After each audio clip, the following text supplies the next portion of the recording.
This is Hannibal here from thehannibaltv.com, and today is my special guest. We have a former WWE wrestler turned into a successful actor, Kurrgan, who was also known as the Interrogator, lots of other names, and his real name is Robert Mallet. Am I pronouncing that right? Very close. It's Maya, but it's pretty close. I'll give you an A. Mayette. So you are French, for those that have only seen you in WWE, because you didn't talk very much. You were born in Ontario, I understand. I was born in Ontario just for a few months. My parents are from the Maritimes and from the East Coast, but they were there to work for work in Ontario back in the 60s, near Toronto, Mississauga area. But I was born in Georgetown, Ontario. And then they moved after I was born. They moved back home, back to the East Coast to be closer to the family. So I grew up in Maritimes ever since. My birth certificate is the only evidence of I was born in Ontario. But I'm a Maritimer. So. But I am French. Yes, I am. My first language is French, Acadian French from New Brunswick. How are things in New Brunswick right now? Ontario, we're still on lockdown here. I know that you can't cross provincial borders, but have things opened up there to the point where the gyms are open? You know what? For over the year, over the last over the year since the whole thing started, New Brunswick's been doing very good because we're a smaller province, smaller population, mostly rural area, and we've been doing good in cases. You got flare-ups over there, some outbreaks and stuff from nursing homes. Especially the worst part was had to turn red. The lockdown was in the Edmundston area, near the border of Quebec, over the winter. And but throughout the province, really, we've been doing good, and we've been in the yellow phase, which means gyms are open, restaurants are open, where you can dine in and. So pretty much it's kind of a world normalcy, but it's different. I gotta follow restrictions and stuff, and wear a mask and all that, which we still do. But for a small province, we're doing very good. Nova Scotia had a huge outbreak there a few months ago. But you're right. Borders are closed, and only for essential workers, of course, they can go through. But yeah, I think the idea is they're going to open back the bubble, Atlantic bubble again, like they did last summer. They kind of derailed over the winter because of the second wave. But they're going to open it up again this summer, hopefully, so people can travel and But yeah, we're doing all right. For me, it has affected. In a way, it did affect my decisions of what to do. For my career or my job, anyways, because of COVID, I had to created a lot of uncertainty for me, especially in the acting things, my career, because of the first shutdown. Everything was shut down, and I trying to figure out what to do. Either wait it out, find a part-time job, which I did before in the past, but I wasn't really looking forward to going, fall back behind to take a part-time job. Because I was doing all right in acting. I was getting some interesting gigs. Not as busy as I wanted to be. I wanted to go to LA and find some contacts and spread out. But then COVID hit, and it's there's kind of a wall in front of me. And I'm trying to figure out what to do. And but the opportunity, I wanted to go back to school. I have a second. Not a job, not like a part-time job or a 9-to-5 job, but mostly a career, a second career. And so I enrolled back in college to take correctional, be a correctional officer. And I wanted to do it for the last 5-6 years. It was in my head for a while. And then the opportunity was great last year. COVID, nothing was going on, and the government was giving out student loans. It was a good opportunity. It was either to try it, to enroll myself, or don't do it at all. I'm not 20 years old, so I had to do it now or not, And I said, after 30 years being out of high school, decided to give it a try, and so I've been busy throughout the winter. I've been busy going to college. So Interesting. it's great. But it's great. It's not like I did terribly in high school. Flunked twice. I was procrastinating. I was very poorly.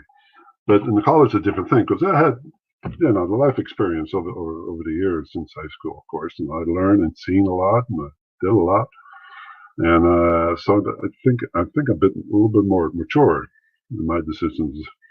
And then the world of corrections is fascinating, and I learned so much over the year. I've been taught, in at school. I learned a lot more than I thought I knew. It's a very interesting world. It's a difficult job. It's not for everybody, but for me. But I had a lot of support from my instructors, who were all former correctional officers, and I think I would be very, very good. The temperament to do the job. It's like being a bouncer at a bar, which I did years ago. It's kind of the same thing, but different level, of course. They're not dealing with patrons in the bar; you're dealing mostly with inmates. But it's the same idea. But yeah, I'm looking forward to delving into that world. I'm not giving up acting. It's just it changes priorities. I just needed something with more stability. Acting wasn't stable, especially the last year or so for me. And I'm happy I decided to go, because I would have wasted another year of just waiting around, looking at my phone, and waiting for the next audition, which is not fun. But yeah, that's where I am right now. So there you go. At what point in time did you realize that you were bigger than everybody else? Very early on. I mean, since I was 5 or 6. I was always with my dad, traveling with my dad. He was driving to the garage or stores, whatever, and I always was with my dad. And I remember he was praising me. He's only 5 years old. Because I was taller than a 5-year-old. Obviously, I was always double the size of any kid my age at the time. And so I knew I was different from that. And then from going to school, how I was treated, because I did stick out in my class, and probably teased that because of that. Not, I guess some sort of bullying, but very light level. It didn't really scar me for the rest of my life because of that. But I noticed early on I was very different. But it made me a little more, I think, I don't know, a bit more timid, more shy, because I was very conscious about being in public at the time. The people were staring at me and looking at me because I looked different, taller. So I think it's one of the reasons why maybe I was being a wrestler kind of attracted to me, because I've seen big guys, great shape and very confident to be in a ring in front of thousands of people. I thought that's impressive. That they're not shy to be, not afraid to be in front of a big crowd. And that kind of attracted me to that. And it helped me big time, spending years and being on the road, being a wrestler, and it helped me to be an actor. And being in front of people, acting and being a character, I probably wouldn't do it when I was 10 years old. So I mean, doing that helped a lot to have confidence in me, be comfortable in the environment.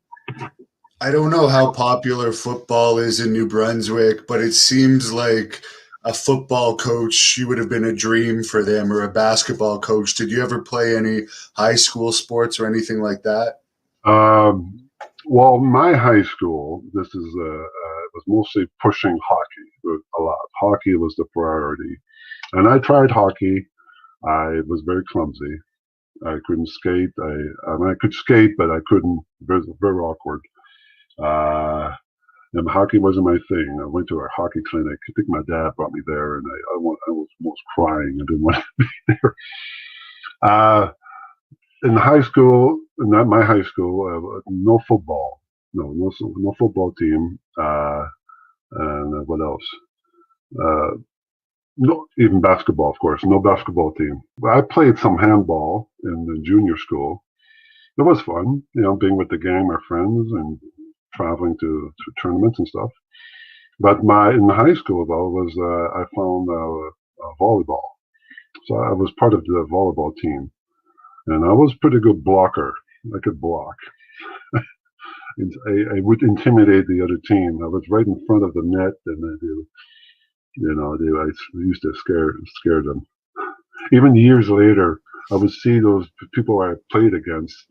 They would remember me to playing against me, which I have no idea who they were, but they would remember me because I was a freaking giant in that team. I wasn't really good, great player. I did win the Rookie of the Year one year,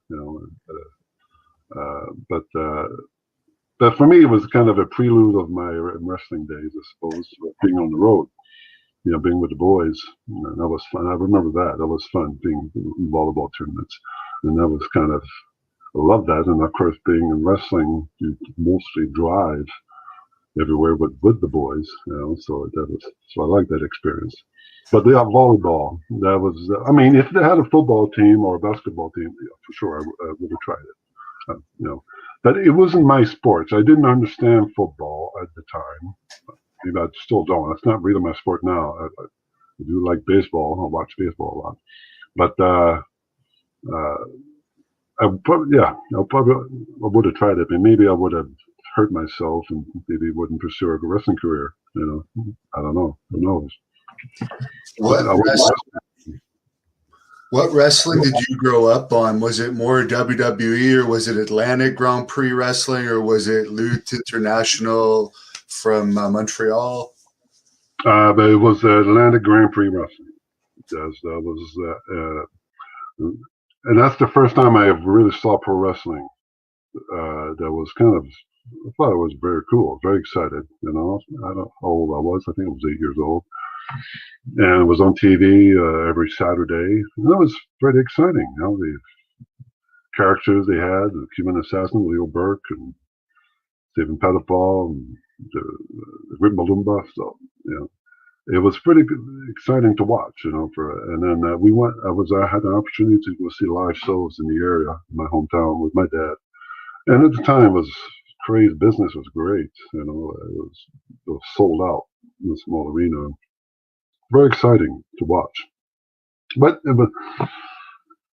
when it really got in my head, though, to become a pro wrestler, it kind of started is when I first saw the WWF in '86, maybe before WrestleMania 3, when Hogan, of course, was on top, Macho Man, Andre, all the golden age of wrestling back in the '80s, and that blew me away.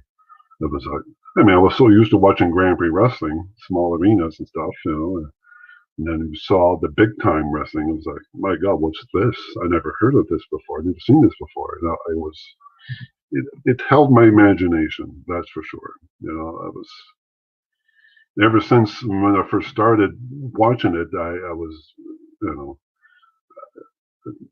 I wanted to know more about it. I wanted every weekend. I'm stuck to the TV watching it. What was new? What was the new storyline or new wrestlers? But they're very exciting, And then I convinced myself I wanted to be one, or my friends were encouraging me because I did look different, and I knew at the time it was big guys had more chance of or giants, more chance of making it as a wrestler. So I knew I had a good chance to at least get into it, but yeah, that's the Grand Prix wrestling that was my wrestling for sure. Were you trained through Grand Prix wrestling, or did you find another way to get trained for actual competing in the sport? I was trained. Yeah, I was. First I wanted to be trained for sure. I didn't know where to go. Showing my age, but there's no internet at the time. There's no way to access where, contacts or places or websites where to get trained. Maritimes, they didn't have a wrestling school at the time in the late '80s. So yeah, I mean, I knew they had some in Ontario and the U.S., but of course I couldn't afford to go there. So it was, but then I heard, I went to Emile Dupre's house, which is the promoter of Grand Prix Wrestling in Shediac, and I went to his front door. He was impressed that I was tall, but I think he wanted me to fill up a bit, the muscles, hit the gym, and so it didn't go any, kind of discouraged. Didn't hire me right away. So, but still, he was still he liked what he saw. I was a giant, I guess. But I knew that Stephen Pettipaw, one of his Emile Dupre's wrestlers, was playing in my hometown, playing hockey during the winter. So this Stephen Pettipaw was a big name. It was called Big Stephen Pettipaw. It was a big name in the Maritimes. He was babyface. He wrestled all over the world, in Germany and Japan. And big guy, 6'4", 270. And he was playing hockey, and I thought this is another opportunity to see if he can train me. So I went to see him during periods, and I went to the dressing room, and then he sized me up and said, "Oh, I was impressed, but didn't have time to train that winter because he was busy. He was too busy." But he kept me in mind. He got me. He called me 8 months later, back in July of 1990. He called me up, asked me if I was still interested in being trained, and I said yes right away, because I've been thinking about it for a long time, and being a pain in the ass to my friends and family, talking about it to death. So I thought this is my opportunity. So mostly it was a crash course in wrestling. It was like 4 weeks, 5 weeks of wrestling, of training to be a wrestler. Mostly lockups and taking a bump and headlocks, basic stuff you had to learn. Pettipaw was training me. They only needed 3 guys to finish the season. It was Grand Prix Wrestling was mostly in the summer season, and it was they usually finish around September before school starts. And they wanted 3 guys of the roster. They left for another territory, so they needed to replace them to finish the season. So they brought me in and 2 other guys from Moncton, and it was exciting. It was a great memory, a great experience to finally be trained by a professional wrestler, and to learn how all the basic stuff. And then finally, they were used. The two guys I was with, they started before me. They put it on TV tapings, and they was used all right away as jobbers. But I wasn't really looking forward to meet my debut as a jobber, But I understood that's how you pay your dues. But I wasn't really looking forward to do that at first. But of course, because I looked different, I was kind of at the gimmick giant, so they brought me in as the giant, as an attraction. So they kind of put me up in the main event, or close to the main event, throughout that season. And my first match was with my hometown in Beauctouche, New Brunswick. This is 15 minutes away from here now, but it's my first match in front of my family, my friends. That was pretty nerve-wracking, but it was a tag team event. I was with my trainer, my mentor, Stephen, and against Timothy Flowers and Bulldog Bob Brown. So, and I gave them a lot of potatoes. I stepped them a few times. But very exciting. Rip Rogers came in, slapping the shit out of me, and I was so happy to show it off to my friends the next day, because that bled from the vicious chops he would give me. I didn't sell them at all, of course. I'm not supposed to sell. But I was so proud to show it off, all the hand marks on my chest, to my friends, to see if it wasn't fake. Yeah. But it was a very exciting period. And then I started a little bit more training during the after seasons. Stephen wanted to take over Emile Dupre's, but Emile Dupre was retiring. He came back years later, of course, but Stephen wanted to continue and wanted to be a promoter, so we continued for the next two seasons, 2 summers, I guess, 2 years, and training more guys and got trained, got a little more experience, and yeah, that's how I got started in Maritimes. It was fun. A great way to learn, though, because we wrestled every day. We worked every day, 7 days a week, or 8 times a week. We used to do matinee shows and stuff during the day and wrestled at night. So we if you screw up, you can get better the next day. There's no videotape or no internet, so you didn't have to worry about what people were saying about you. You can improve. And you learn from opening your ears. Veterans like Leo Burke, those guys, Cuban Assassin, just listening to them, those veterans, and that's how I learned. And I noticed that you had your first WWE match in 1991 in Utica, New York, and you were called the Cajun Giant. How did that match get set up for you? And what was the feedback? Because you seem like somebody that they would have jumped on right away, but ultimately it was another 6 years or so before you went on full time with them. That's right. I think I got the call. It was 1991 in November. It was in the fall, 91. I think Leo Burke. Leo Burke is a legendary wrestler back in the Maritimes and influenced the Harts as well. Bret Hart, and he has a great mind for wrestling, and he knew agents. He has contacts in the WWF, and he mentioned me to them, to one of the agents. It could have been Pat Patterson. I'm not sure. I'm not positive. And so my name was mentioned to them, and I got the call from. I think I got the call from Leo. I forget that they were interested in me. They wanted to fly me in for a tryout. Now, when I got that call, you think I would be excited, but I was, nervous and scared about that. But I just finished the summer season. I was pretty wiped out. Didn't train that much because on the road you never had time to train. It was you don't eat well. I was kind of burnt out over the season, and I thought in my mind, probably I wouldn't be ready for that tryout. But again, I didn't say no to it. There was an opportunity. I couldn't say no. So I said, screw it. Yeah, sure. I'm all for it. So. It's the first time I've been on an airline on a plane, going on from Moncton to Toronto, and Toronto to Syracuse, New York, and then they would pick me up and drive me to pick me up in the van, drive me to Utica. And I remember when I flew in to Syracuse, we were waiting for another wrestler to get picked up. And it was Owen Hart. He came from Europe. He did a tour in Europe, and they were bringing him in. I think it was supposed to start with the new foundation with Anvil at the time.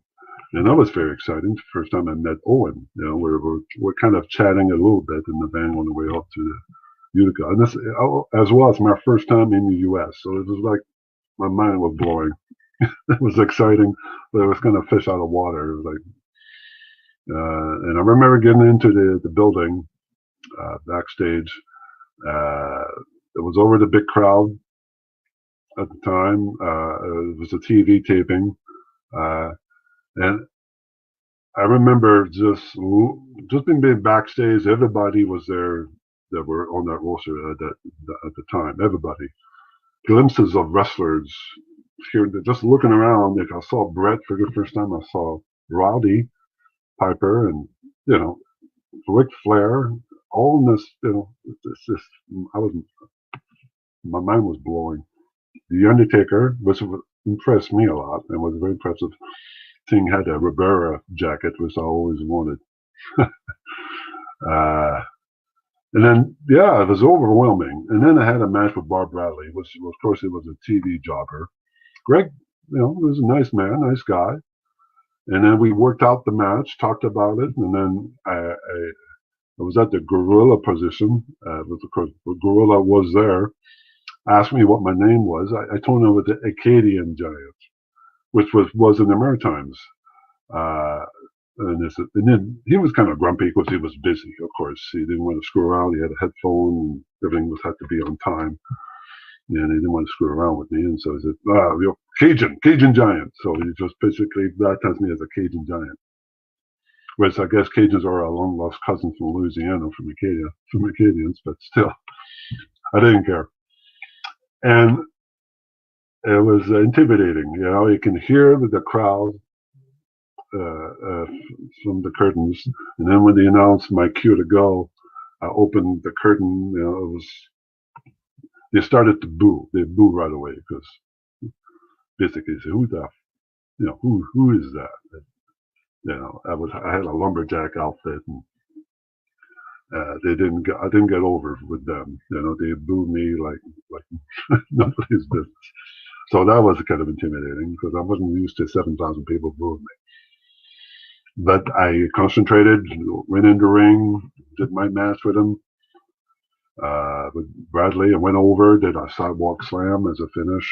And then after the match, the agents, I think Tony Gurria was one of them.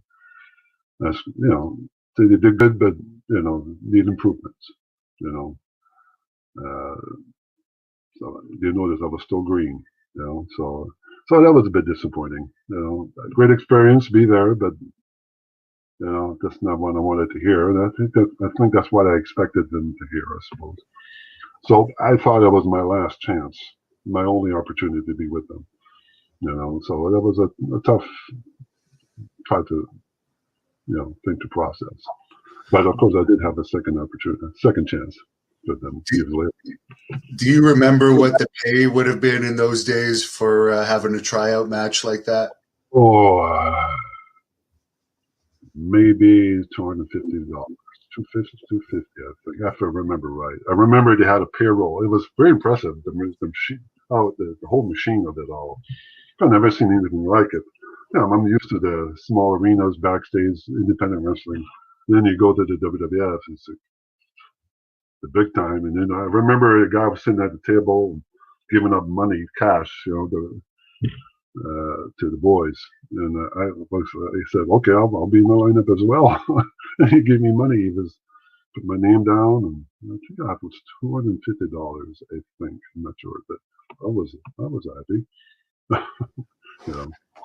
But it was a great experience, but it was not the way I wanted it to be, but still, it was harder to get in those days too, because there was so much talent. Now they would have taken you and put you in the performance center. Absolutely, which at the time they didn't. I mean, their way is they had those independent wrestling. I'm trying to think, farm teams, which later on, when I got the call back to try out for them again, that's what they put me up in the USWA Memphis. It was one of their farm teams at the time, under Jerry Lawler, and that was a good way for us to get experience wrestling in small arenas, small national armories or gymnasiums every day throughout the South, and to get seasoned, and then when we were ready, that's where we got the call. But I can talk about it a bit more. I wanted to just ask you about your Japan career in Wing first. Did you end up getting the Ribera jacket when you wrestled over in Japan? And how was that experience? I think it was Victor Quiones running that federation. That's right. How I got to Japan? Well, it started when I befriended a wrestler from the Maritimes. He's originally from Winnipeg. He's a seasoned wrestler. He was Bad Boy 80 Watts. And he wrestled all over the world, mostly in Puerto Rico, Japan, Mexico. And was a heel, mostly a heel when he was in the Maritimes. Great, solid, small stature guy, but very tough. And great wrestler, great work ethic. It's fun to watch him work, Believable whatever he was doing. And then when he saw me that he could make money with me, to bringing me to Mexico. And so he asked me if I wanted to do a tour with him in Mexico. This is back in February of 1993, let's say. Yeah. And that was very exciting going to Mexico. I never been to outside the country, other than the U.S. of course. But I mean, I never been to Mexico. I was, sure, let's go for it. So they took me. That was a 2-week tour.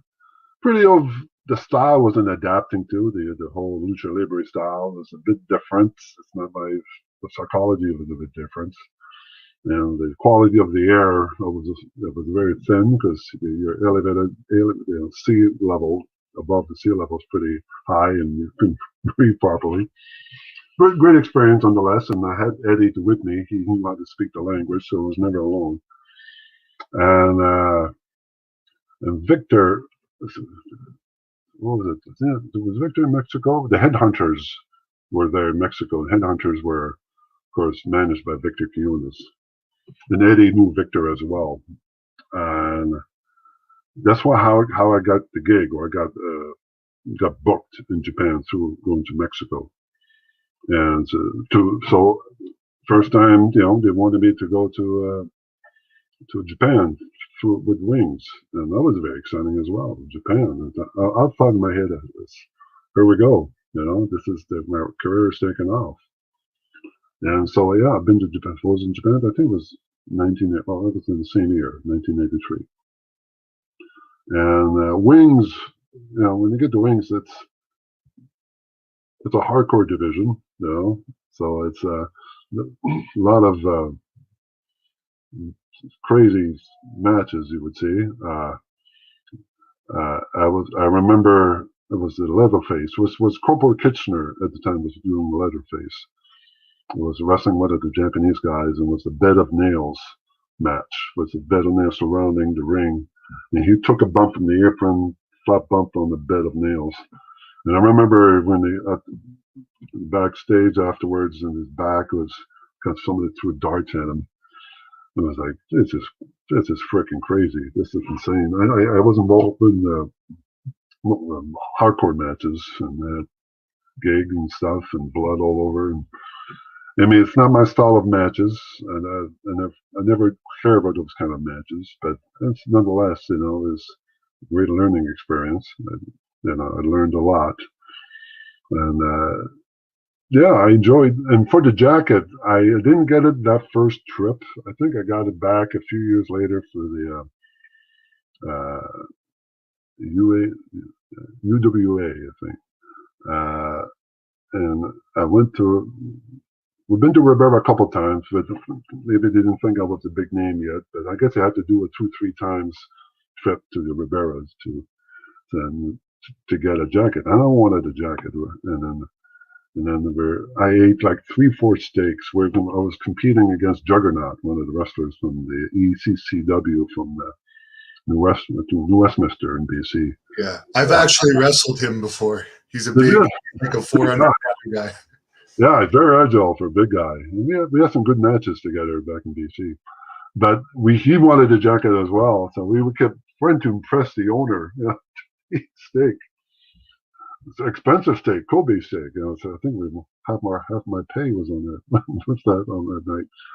But anyway, they were impressed. So they gave us jackets, and I still wear my jacket on occasions. I'm pretty proud. It's like getting a green jacket in golf. For me, it's the same thing. The idea of you made it as a wrestler when you wore that jacket. So I was pretty proud of that. And I think it was my last time I was in Japan.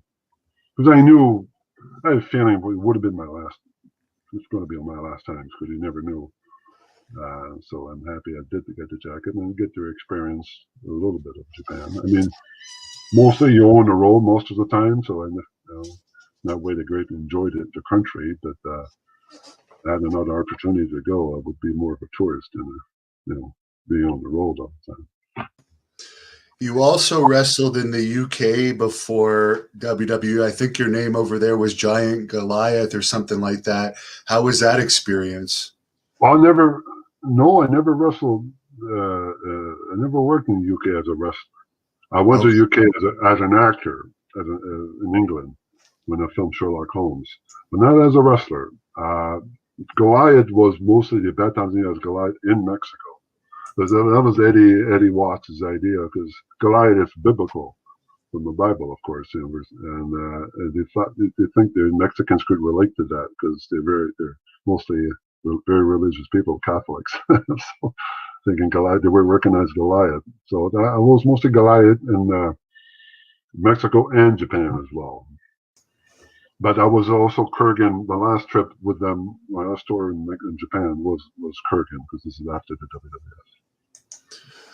Victor Murphy wants to know, how did the WWE reach out to you when you were finally hired by them? You mentioned earlier you started with USWA. Would that have been Bruce Pritchard working in talent relations at the time? He was at the time, yeah, and Jim Ross as well. How I got started, again, I got the call from Leo Burke. It was November, October of 1996. And I wasn't wrestling. Wrestling was not going much that law in the Maritimes, so I was being a bouncer, a doorman, and I got the call from Leo out of the blue and asking me he told me that Bret Hart was interested of meeting with me. I was like, really? That was, all the calls I had. This is the most important call I ever had. This is the call you want to hear, really. And yeah, he wanted to meet with me. He was interested in meeting me because Leo was an assistant trainer to Bret. He was training young guys at Bret's home for the WWF. And then Leo, told Bret about me, and Bret was interested. And then I thought, all right, yeah, here we go. This is another great opportunity. I couldn't say no to. And so they flew me down to Calgary. First of all, before I went to Calgary, I had a layover in Toronto, and I set up a meeting with Carl DeMarco, who's also the Canadian president of WWF, based out of Toronto. And the first time I met him, we had dinner at the airport, I think. And then basically stuff asking me about me. I think it was wanted more information on my bio about me, what it was like, and then let Bret know before I got there, I guess. Mostly how to save money, to telling me the rules when you were a WWF wrestler, to save money and make it important that you tan.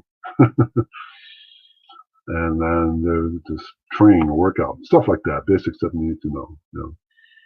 And then went to Calgary, and I went to Bret's house. The first time I met Leo, well, the first time I seen Leo. It's been a few years since I've seen him, but I saw Leo.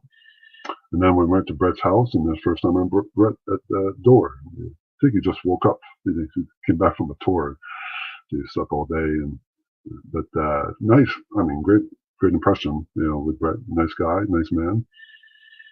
And I spent 4 weeks. Had a ring set up over his indoor pool, and I stayed at his sister-in-law's place, the ex of Dynamite Kid, Michelle.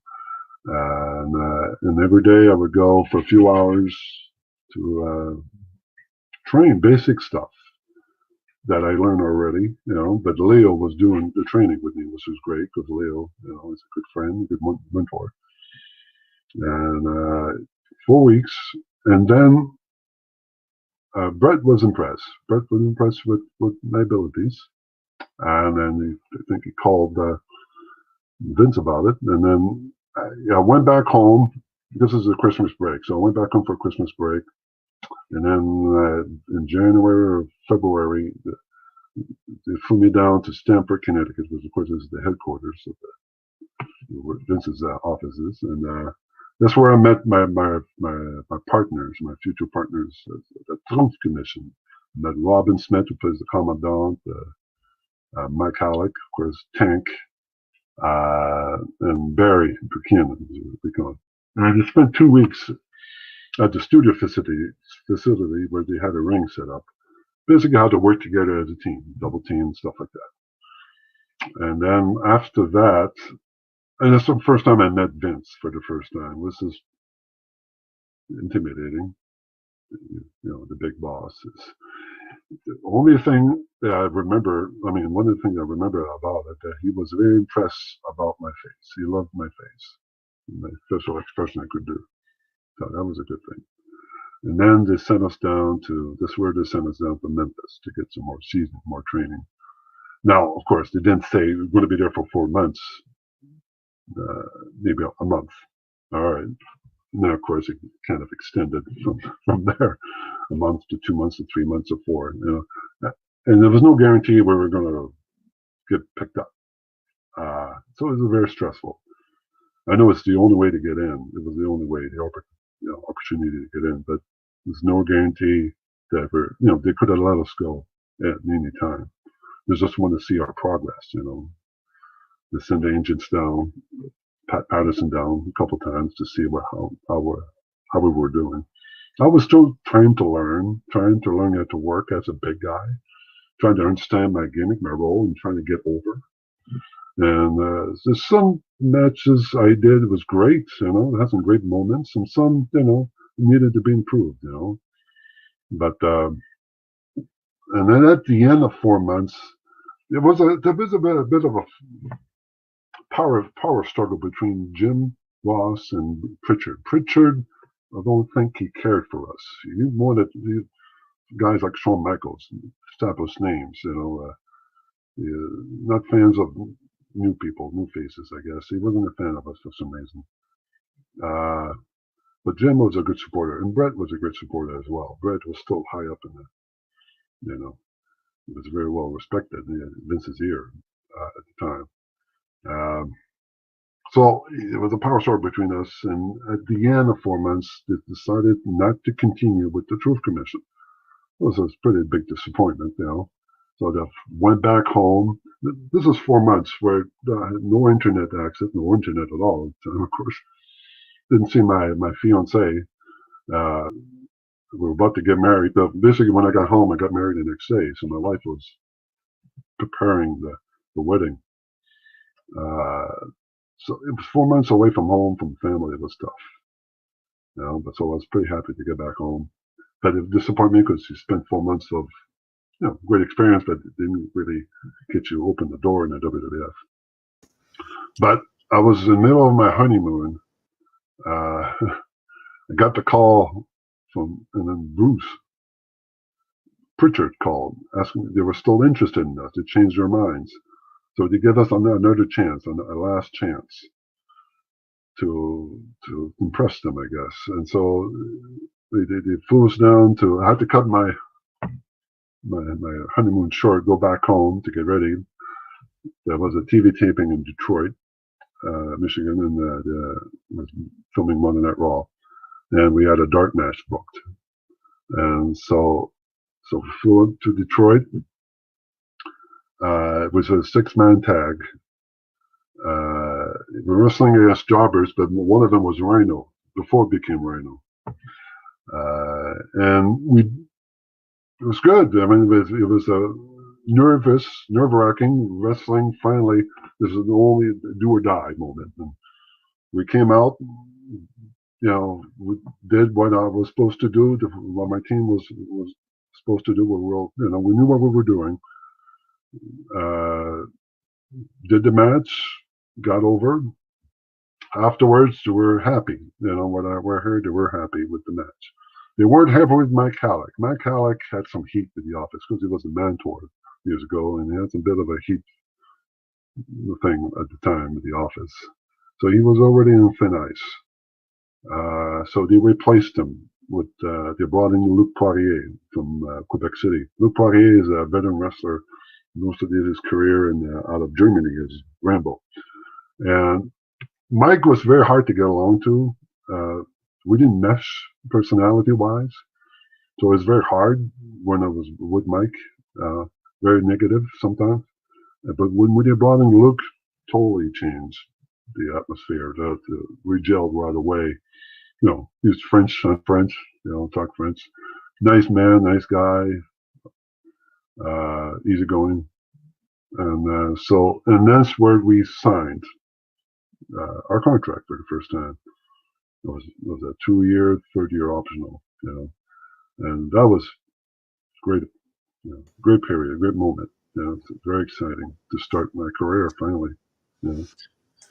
The wheelchair gamer has a question that I'm thinking myself, why did they switch managers from the Commandant to the Jackal? Because it really didn't make much sense at the time that you guys are military and you're going from the military leader to this guy in a leather jacket. Yeah. Well, Commandant, Robin Smith, originally from South Africa, he kind of originated the idea of the Truth Commission. Because the militia right-wing group, and he pitched it to Brett when Brett was there in South Africa doing the tour, and that's how it got started. The thing with Robin, he's an actor. He's a professional actor, great voice, he's a great voice actor. He can play he can be a great villain. He usually plays villains. He has a great face, great voice, very commanding voice. Funny guy too. It's a funny character, but he's not trained as a professional wrestler. And of course, what happens when you're a manager in pro wrestling? You have to take bumps, right? So, and when he would take bumps, he would hurt himself. He wouldn't know how to take bumps. He wasn't a stuntman. He was just an actor. And he would take bumps off the apron, and he would hurt himself. Not seriously, bumps and bruises, but hunting on his elbow and stuff like that. So he was kind of a liability, I guess. Afraid that the office was, I think the office was afraid was going to get hurt seriously, and then would kind of screw up the whole Truth Commission thing. Because he was our voice. And I heard, also as well, he was calling the office every day, bugging them about visas and stuff like that. And I think it was becoming a nuisance to the office. So there was accumulating, and to a point where they let him go. So which, we were only 3 months into it when we started with the WWF in the U.S. The whole time in Memphis, and then we got 2 months in during WWF tapings, and then been let go. It was like, my God, we spent so much time with him, and it was not a good day when we heard the news. And then we heard that he was going to get replaced. They brought in Don Callis, which I never heard of. Don Callis mostly, known as an independent wrestler, and from Winnipeg. But when they brought in Don, yeah, you're right. He changed the whole dynamic of the group. At first, he was the first few days or few weeks, he was dressed up as the same gear as us, at green and the same colors with red berets. Didn't really look the part as a commander to command the big guys, because we're twice the size of him. But Callis is a smart guy, very intelligent guy, and he decided to convince the writers, I guess, the agents, that it could be a different leader, kind of a cult leader, kind of the same vein as the David Koresh out of Waco. So he tried that kind of role, and that kind of makes sense, to kind of brainwashing us, mind controlling us, especially me. That's how the idea got started from there. But it didn't last long. With the team, because we did the Survivor Series together. That's what they pushed me as a sole survivor of the match against the DOA in Montreal. But the idea was to separate me. I think that time of the Truth Commission was done, and they moved on with me and separated with Brett. To use Luke and Barry as a tag team and me as a single, to push me as a heel monster to work against the Taker, the Undertaker. And that was the idea. So I was the interrogator, which was not a good proper name, so they to start as a single guy. So that's how they baptized me as Kurrgan. and I had Don with me. This is the Jackal, of course. That's David Koresh type of leader that would be one of the followers, and he was just slapping the shit on me every time he would use during the match after I got a hold of the claw. The claw was his idea, because the claw had never been used before in a long time. So I think the claw would have got over, which it kind of did. So easy. Claw, you can do it to anybody, any size, really. Didn't matter. So claw would work, it would get over. So, but yeah, that's how we became kind of this, Kurrgan and Jackal. When you were at Survivor Series 1997, was it awkward for you, the whole Montreal screw job, since Brett had brought you into the company? I know a lot of people no-showed the next night in Ottawa out of respect for Brett, but you were not at a point in your career where you could actually do that and not get a ton of heat. So what was going through your head during all that? I was, yeah, you're right. I mean, that weekend was something else. First time I heard Brett was leaving the company was 2 days before the Survivor Series. This blew me away, blew everybody else away. It was like, we were completely shocked. We had no idea about the backstory, what was going on.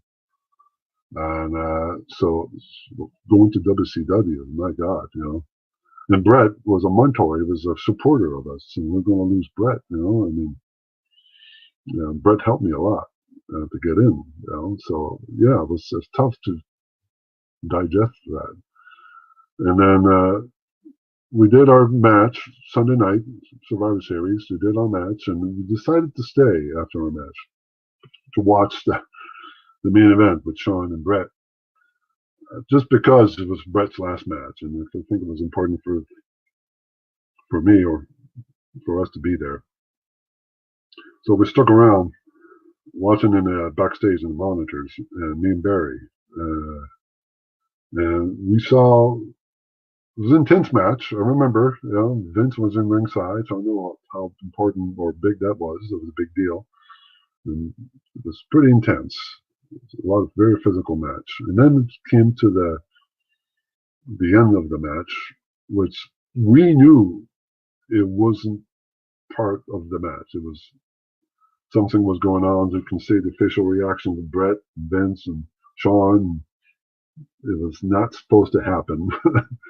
And I remember, I looked at Barry, and Barry looked at me, and yeah, okay, let's get out of here. We're trying to get out of there before the shit hit the fan, because I knew it was a bad thing that happened, not a good thing. So we went to our dressing room to get our bag, our gear. Now, of course, in the dressing room, we shared it with Brett and Shawn, shared the same dressing room. But when we got there, the agents, Jerry Briscoe, told us to stay because they had it's known fact that Brett and Shawn had heat, and they had a bit of a scuffle a few months before backstage. So in case something happens after the aftermath of the screw job, there was going to be a fight. They wanted us to stay to break up the fight. And I was like, great, get me involved, get us involved between Brett and Shawn. Brett, who supported us and helped us to stop him from beating the shit out of Shawn. That's wonderful, sure. But we didn't have yeah, you're right, we didn't have a choice. So we stayed, we stuck around. Shawn came in first. Now, I'm sure you saw Wrestling with Shadows in the documentary. That footage is shown backstage, and we were pretty much behind the camera. We were aware of the camera, the filmmakers, and so we were behind them. So what you saw on that footage with Shawn, and when Brett asked Shawn if he had anything to do with it, well, we were there, and it was. Shawn came first. He was crying or bitching. He had nothing to do with it. Which of course, he did, in a way. He admitted it years later. But Brett came in afterwards, after he destroyed the ringside tables and monitors. He came in very calm. You can see he was pissed off. Didn't say much. sat down in his corner, and that's where he asked Sean, and Sean denied it. And then Brett went into the showers, and that's where uh, Vince came in, or I remember Shane coming in, and all the agents coming in the dressing room. I think that's where the Undertaker convinced Vince to come out of hiding to face Brett, and so that's where they told us to leave. Some of us to leave, which we were very happy to do. We didn't want to stick around, so we basically, when they give us the green light, okay, we fucked off and went to our cars. And I remember we're trying to look. This is a amazing place in Bell Center, trying to figure out where the garage is for a car. And I do remember having a memory of seeing Vince and his entourage walking by us. And Vince looking like he was punch drunk. It was kind of weird. All right, didn't really think much about it. Then we drove to the hotel, the airport, near the airport, went to the lounge where most rest of the boys were, and that's where they told us that that incident where Brett knocked them out. So it was like we couldn't believe what we were hearing. It's just like very, And I wasn't. You're right. I was just a new guy. I wasn't established. Some boys made up their minds. Like David Boy and Volk wanted to jump ship and be with Brett. That was not my plans for sure.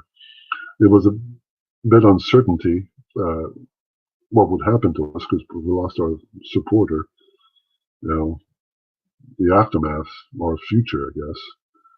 And it was going to be weird because it's a very controversial decision between, with Vince, and I didn't agree with it, of course, but I didn't want to quit my job. I worked so hard to get there.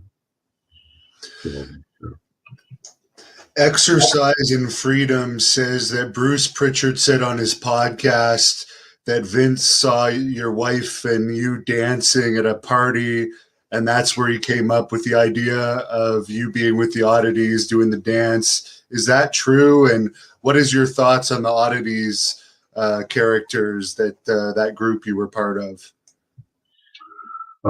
It is true. It is true. I brought my wife to it. It was a WrestleMania after party. It was a WrestleMania 14 with Mike Tyson as referee. It was with Michaels and Steve Austin, Boston. And that's where you can bring your wives for the weekend. So I brought my wife down, Laura. And so they had the WrestleMania after party after the event. And they had music on, stuff. And my wife loves to dance, but she doesn't want to dance alone. I usually dance with her at home, local, weddings and stuff. That would, I would dance with her because she loves to dance with somebody. And and I thought it was no issue at all. It wasn't a big deal. That when I noticed though, there was mostly women on the dance floor dancing, not the boys. The boys would stay at their table. But I thought, all right. When my wife wanted to dance, I said, all right, sure. So I went on the dance floor and started dancing. And I noticed some of the boys were looking at me funny, and it was kind of funny seeing a dancing giant, I guess. But that was it, So I did the party, and then days or weeks. Now, at the time, they couldn't figure out what to do with me. I was kind of in limbo.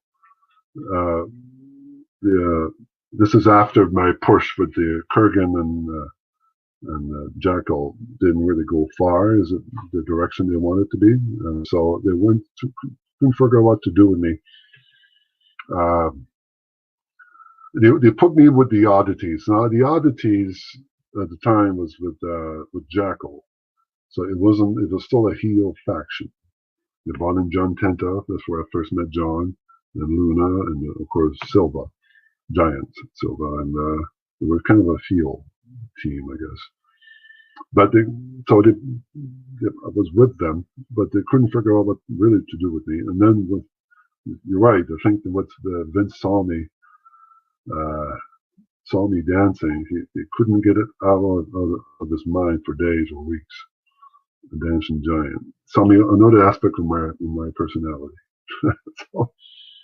so I got the call at home. Vince, the writer, Vince Russo.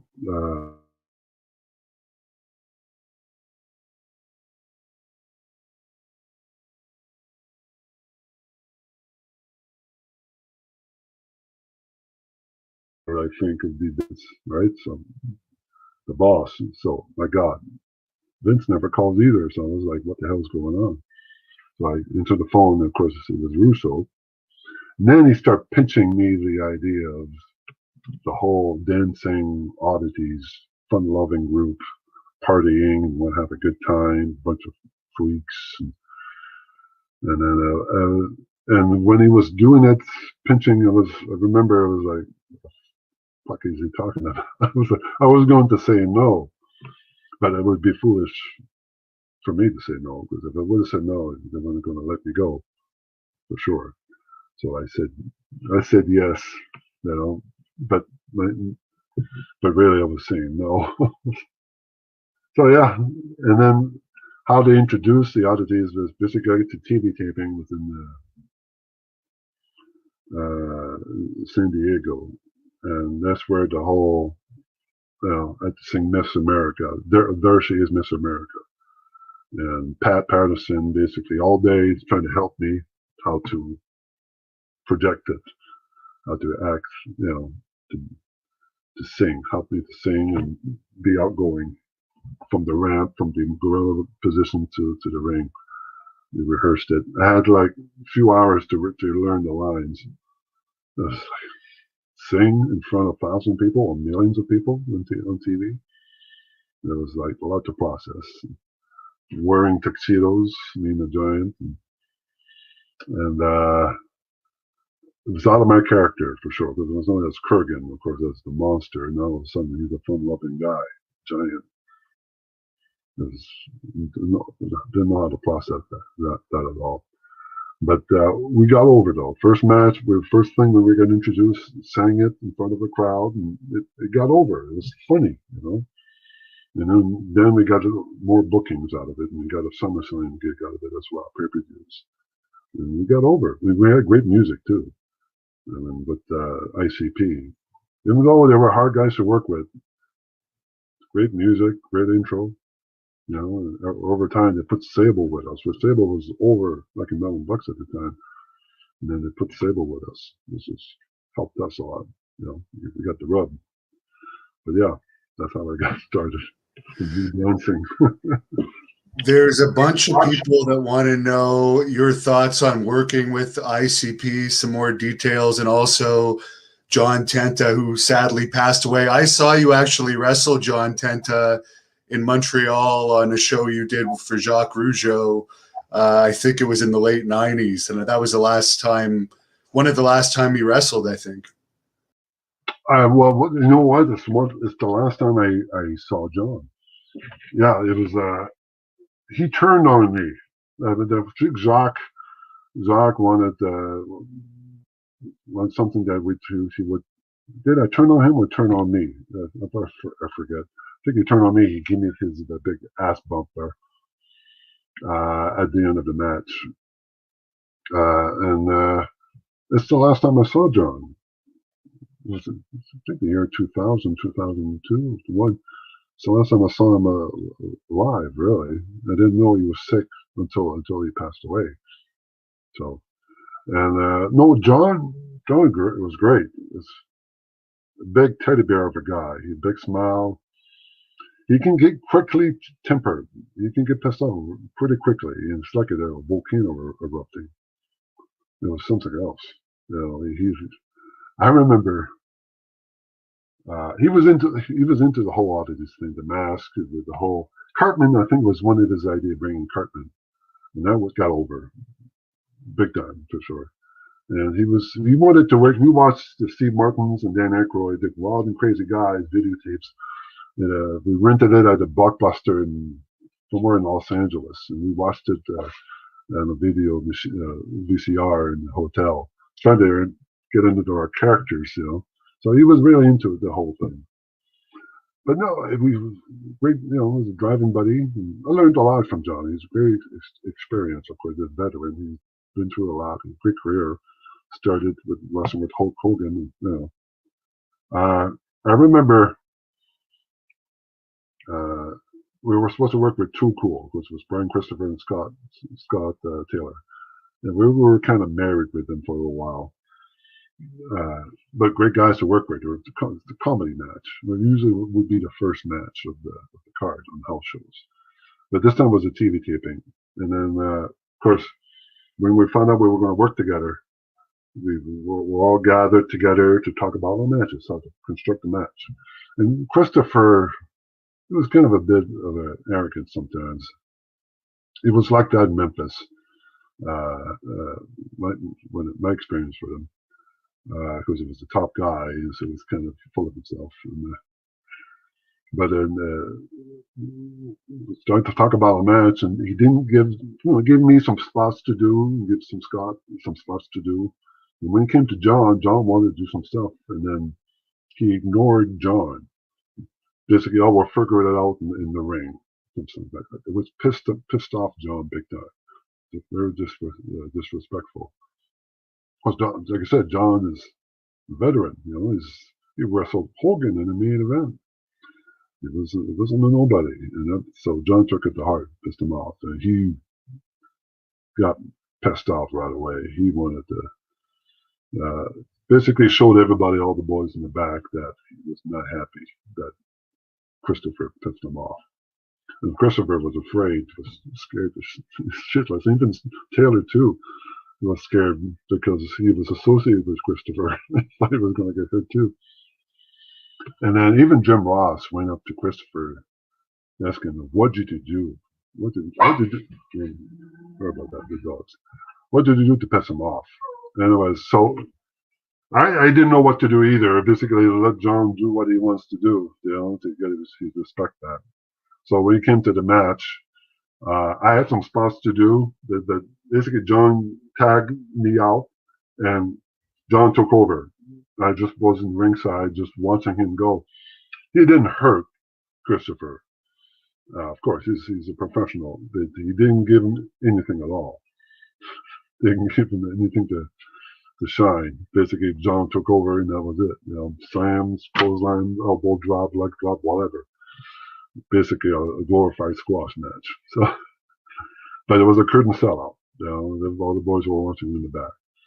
So yeah, John can be, he's a great guy, honest guy, but he's not afraid to show if it's upset with you and mad with you, he'll let you know. And that was pretty cool.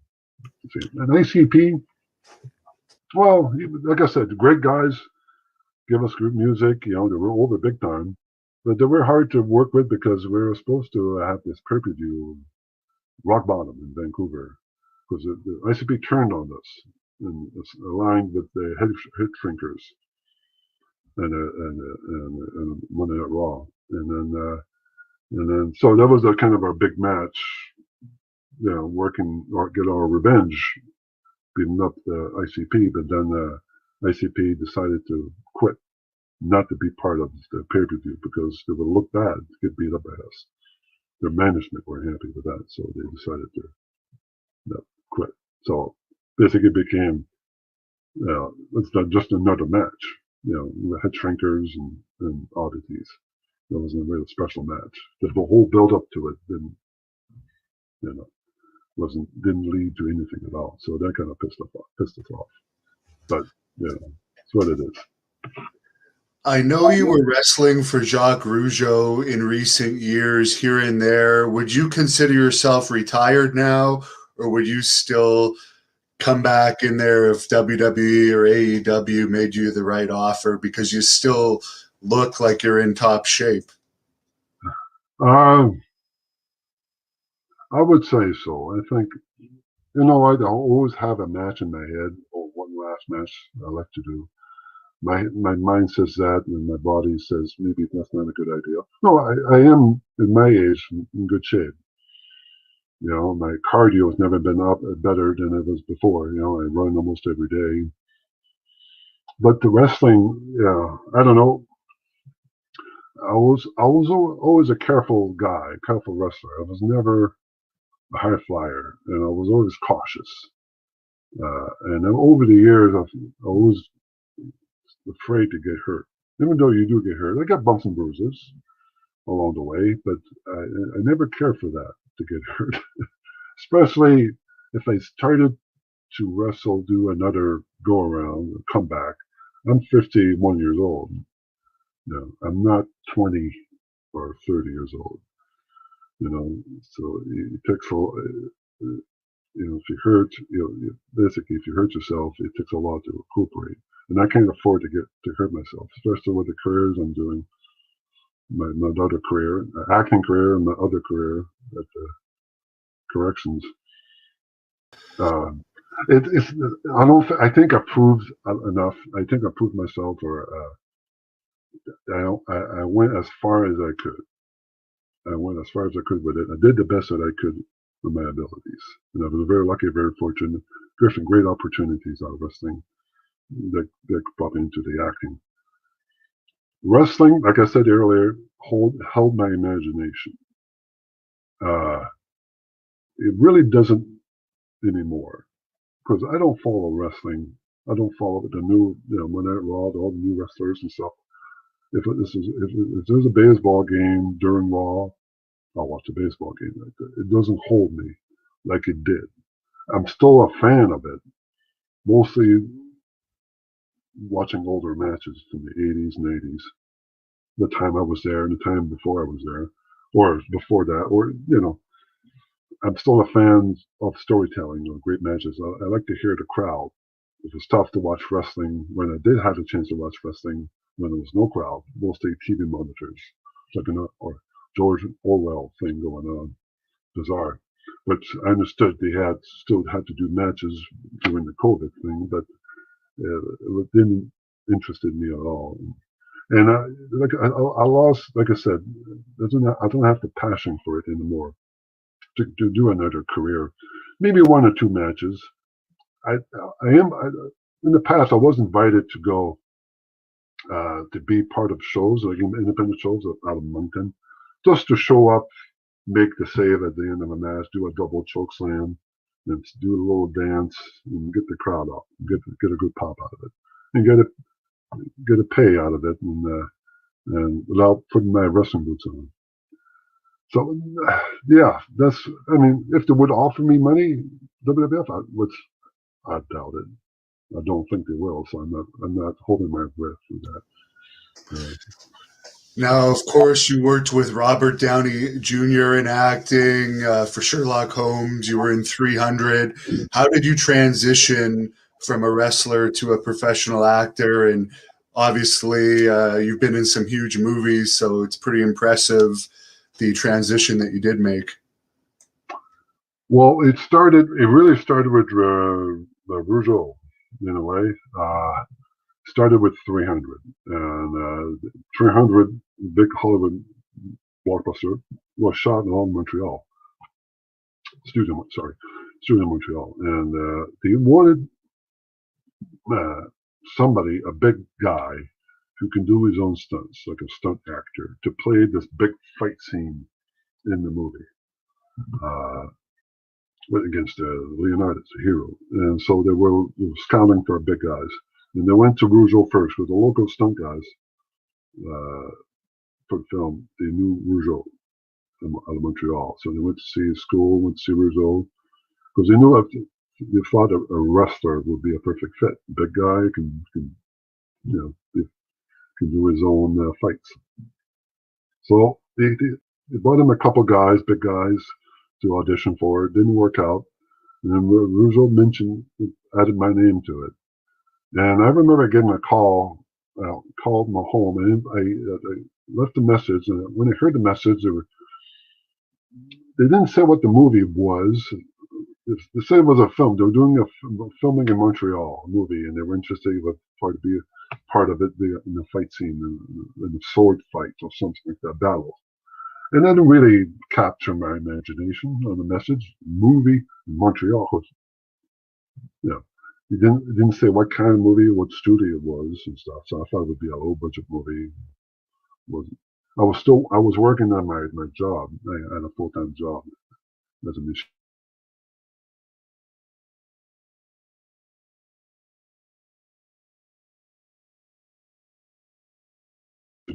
And then after after a while, Rougeau finally called me. This kid, Rougeau said, "Rob, you should call them back.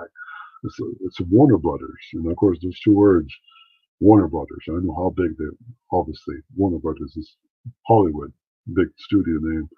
I said, "Oh my God, really?" So I called them back, and they were still interested in me. And that was so they flew me down for one day to Montreal to see me, and also if they, it's kind of an audition to see if I was capable of doing the sword fights and all that stuff. And they like they offered me a role at the end of the day. Very exciting. It was on the set of the Spartan Village, and seeing all the stunt guys, all well trained and trained as Spartan warriors. It was pretty impressive. And then, yeah, they offered me the role. Had to take time off from my full time job for like a month.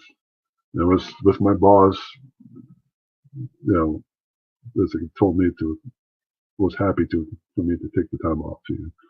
So he understood how big this movie was for me. So it's a great opportunity again. So I rehearsing with them in Montreal, rehearsing the fight and all that. And did the filming. The process was the makeup was 4 or 5 hours of makeup. It was always the earliest one on the casting call, on the call sheet. Had to be early because of the makeup. But it was a great experience working with Gerald Butler. It was fun. It was pretty fun. And then waited a whole year before the movie came out. And when it did come out, the movie became huge. I had a good feeling that I saw myself in the trailer a couple of times, so I knew I was going to be in the movie. They didn't cut me off. So. And then that was great. It was kind of a redemption for me because the way it worked out with the WWE, the way, jobbing us out, really, glorified clowns or jobbers for the oddities. And that's not the way I wanted. It released me right after 2 years. Excuse me. So this is kind of my, in a way, redemption, where I was part of a Hollywood movie, big box office hit around the world. Again, being a monster, not Kurrgan, but uber immortal. So I was very proud to be associated with 300. And then that kind of led to Sherlock Holmes, because of course it was made by Warner Brothers, made by the same studio, and a casting agent from UK knew me as a WWF wrestler, and he found my name in the database in Warner's, and probably uh, and that's how I got a call or emailed me asking me if I would be available to be part of Sherlock Holmes, which I heard of in the news before. They cast Robert Downey, his big comeback in Iron Man. His next big movie was going to be Sherlock Holmes. He cast Jude Law, Richard McAdams, big names. And then, so when I heard when they asked me if it was, available for Holmes, it was like pretty exciting. And then they wanted me to, if I could run, stuff like that, and put myself on tape. Anyways, I got the role at the end. It wasn't much of an audition. It was just basically how I looked. There was no. I remember we had no lines or stuff for audition. Mostly my physical stuff that they liked, I guess. And that's how I got. They flew me down to England for 2 months, and it's great. It was fun working with Robert Downey. Great guy, funny man, very smart. It was pretty surreal working with him. It was pretty. his work process, how we get into character, And then I was England, I was in London to give me an apartment to live and mostly doing sightseeing and then filming. And it was a great experience. And then that movie took off, of course. It was a huge hit. And for me, it was great because unlike 300 was covered in latex and makeup. But in Holmes, I wasn't, a little bit of scar here and there, but you could see me. So this is, for me, it was a good thing because that's where you get a good exposure from that. So it really opened the doors. How was the fight scene with him? Because I'm sure you were maybe a bit nervous about hurting a star like that, or was it a stunt double you were working with? Sometimes I would work with a stunt double, dangerous stuff, like throwing them across the table, across a room. That was a stunt double. Well, mostly it was with him, hand-to-hand stuff, because he's a very capable guy in martial arts. So he was capable of doing stuff like that with me. There was an incident because that I'm known for now, but during this shipyard scene under the ship, and we did a sequence. Mostly we rehearsed it with the stunt double, days before. When we got to set, the fight would change a lot, which normally does. That Guy Ritchie director wanted to cut out some fights, and Downey had some other ideas. So the fight would change a bit, the choreography. But so it's great, but you don't have a window opportunity to rehearse, a lot. So incidents would, an accident could happen, mistakes could happen. But they did, I remember I was going for a punch towards his face, and he was supposed to block it. Block my punch and push it down where I hit him on the chest, and then he would fall back over barrels. So we rehearsed it a couple times. And then we filmed it a couple times too, as well.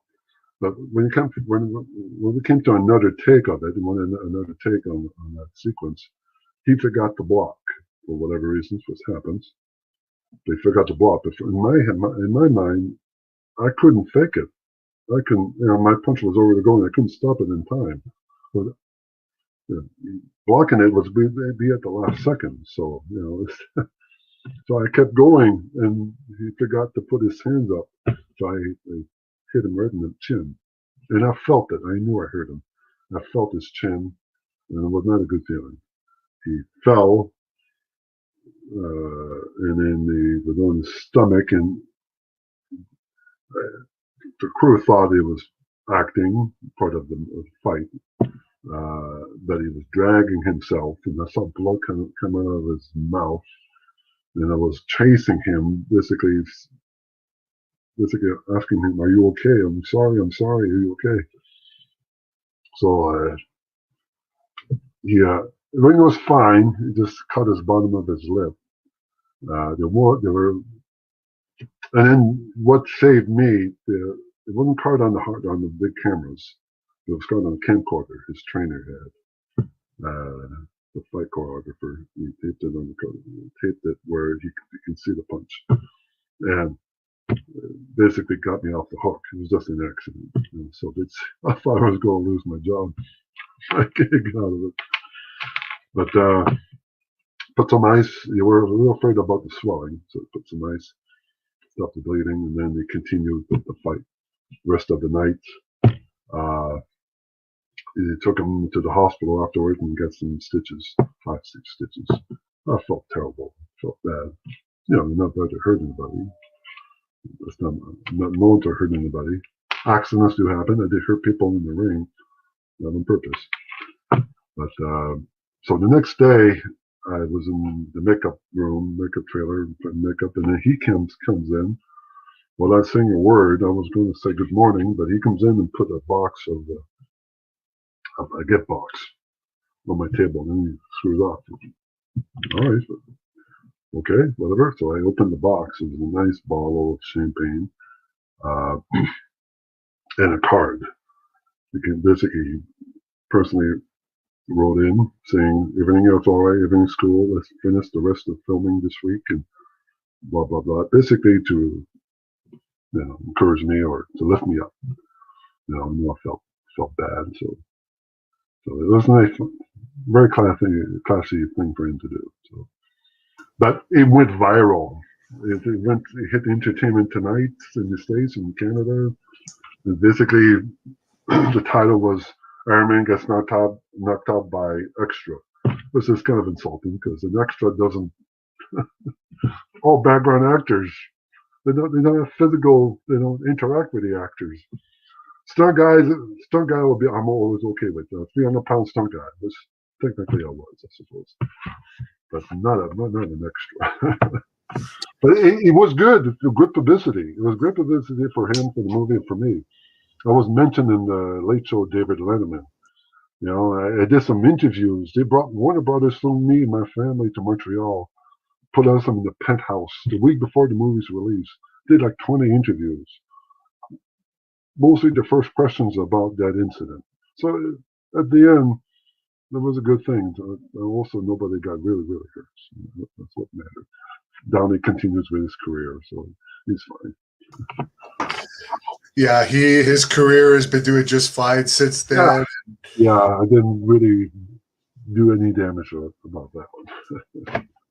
Last question here, because you've been really generous with your time. A lot of fans have been asking how you got along with The Undertaker, and if you're disappointed there was never that big feud of you versus The Undertaker that you mentioned there was talk about at one point. Yeah. Well, I always looked up to him, even before I started the WWF, of course. I started my career in Maritimes in 1990. In the same year, he started with as the Undertaker, and I've been following his career before as me, Mark Callis in WCW. Like I said, I was digesting, I was wrestling left and right. I was a bigger fan. I think I was a bigger fan of the NWA before WCW, because in my mind at the time, thought the WWF was cartoon-ish. They had the animals and the gimmicks. But NWA was real pro wrestling. That's how I kind of interpret it. But I remember seeing me, Mark Callis, same size as me, big guy, but you can freaking move. Amazing ability when I saw as me, Mark. So I was very impressive. And then when I saw him first time, as like everybody else did, as a surprise wrestler in Survivor Series, as the Undertaker, I recognized him right away. It's me, Mark, that brought him in. So I was pretty excited about that because I knew he was going to do interesting things. I knew what he was capable of physically. He was a very impressive guy. So I was always a fan of his over the years. And when he brought me in, when in the roster, in the WWF, he was there all the time. He was always the leader of the locker room. So I always respected him, because of that. I was trying. He knew I was going to work with him one day in the future. He wanted to work with me because they were losing. There's not a lot of big guys for Taker to work with. So the idea of working, I think he was happy about that. But, so he was always backstage after my matches. He would, after I did a match or a TV match or squash match, he was come after the match. He was come up to me. He would be at the gorilla position and basically pull me aside and tell me to do this and don't do that. He was happy with this and give me a little bit of advice, which my ears was always open to them. So I always felt great when he was trying to help me. So I was very grateful for that. Always, like I said, grateful. Very. I always hang out with him when he during the day. He was hang out with his friends and boys, and I was always go up to him, shake hands with him. And we would go to bars. We would go to me and the Truth Commission would go to the bar, and after the show, he would be there with his group and basically buying us drinks. Very cool cat, And So I was looking forward to working with him, of course. But of course, the direction didn't go the way it was supposed to go. Maybe because I was maybe too green at the time. I don't know. But I remember one day when we were flying into it was Dayton, Ohio. Uh, uh, it was TV taping, and then I saw on the list of match on the card, the list of matches, The Undertaker versus Kurrgan, and I got excited. Oh, this is cool. I knew it was not going to be. I knew I was not going to go over, obviously, but because the way we were heading, we were jobbing for the most of everybody. They weren't pushing us. That's fine, which is fine. But I was hoping to get at least a decent match. Two big guys. You think we kind of even it out. You could take her over at the end, as he should be.